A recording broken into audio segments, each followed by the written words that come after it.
আজকে নতুন একটি ক্যাফেতে গিয়েছিলাম যশোরের, যেটার নাম হচ্ছে ক্যাফে অ্যাস্টোরিয়া। অনেকেই হয়তো গিয়েছেন, বাট আমি নতুন গিয়েছিলাম। আমি চেষ্টা করি মাসে 2-1 দিন যেতে নতুন ক্যাফেগুলোতে। আমি এবং আমার হাজব্যান্ড সহ পুরো পরিবারই গিয়েছিলাম। তো বেশ ভালোই লেগেছে আমার কাছে এদের ডেকোরেশনটা। আমি একটু ঘুরিয়ে দেখানোর চেষ্টা করছি ডেকোরেশনটা। তবে বেশি ভালো লেগেছে ছবিগুলো, যেটা আমি এখন দেখাবো। এই যে ছবিগুলো, যে পেইন্টিং, আমি একটু ছবি পছন্দ করি, যার কারণে পেইন্টিংগুলো আমার বেশ ভালো লেগেছে। এবং এখানে অনেক ধরনের পেইন্টিং ছিল, আপনারা দেখতেই পাচ্ছেন। বিভিন্ন ধরনের পেইন্টিং, বিভিন্ন টপিকের উপরে, এমনকি সেই ছোটোবেলার মিনা রাজুও কিন্তু এখানে আছে।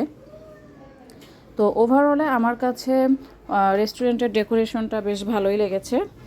আর আমরা খুব হালকা কিছু খাবার নিয়েছিলাম, কারণ এমন একটা টাইমে গিয়েছিলাম যে সময় আসলে খুব ভারী কিছু খাওয়ার অপশন ছিল না। মানে দুপুরে খাওয়ার মোটামুটি 1-1.5 ঘন্টার মধ্যেই গিয়েছিলাম। তো বেশ অনেকেই ছিল। আর যেহেতু এমন একটা টাইমে গিয়েছি না, নর্মালি এর পরে আর কি আরও বেশি মানুষ হয়। তো আমরা মাগরিবের আজানের আগেই বের হয়ে গিয়েছিলাম।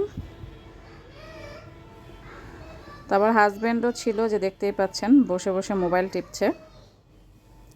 তো কি খাবার অর্ডার দিয়েছিলাম আমরা হচ্ছে চিকেন ফ্রাই অর্ডার দিয়েছিলাম, আর ফ্রেঞ্চ ফ্রাই দিয়েছিলাম বাচ্চাদের জন্য, আর হচ্ছে কোল্ড ড্রিঙ্কস দিয়েছিলাম। তো খাবার আসলে টেস্টের কথা বলবো যে এক একজনের টেস্ট এক এক রকম।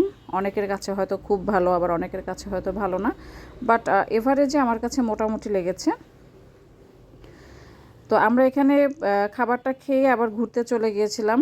খুব বেশি সময় এখানে ছিলাম না, তো যার কারণে খুব বেশি লং ভিডিও এখানে নেই। তো আপনারা চাইলে এখান থেকে ঘুরে আসতে পারেন। বেশ ভালো ডেকোরেশন, খাবারের মান মোটামুটি।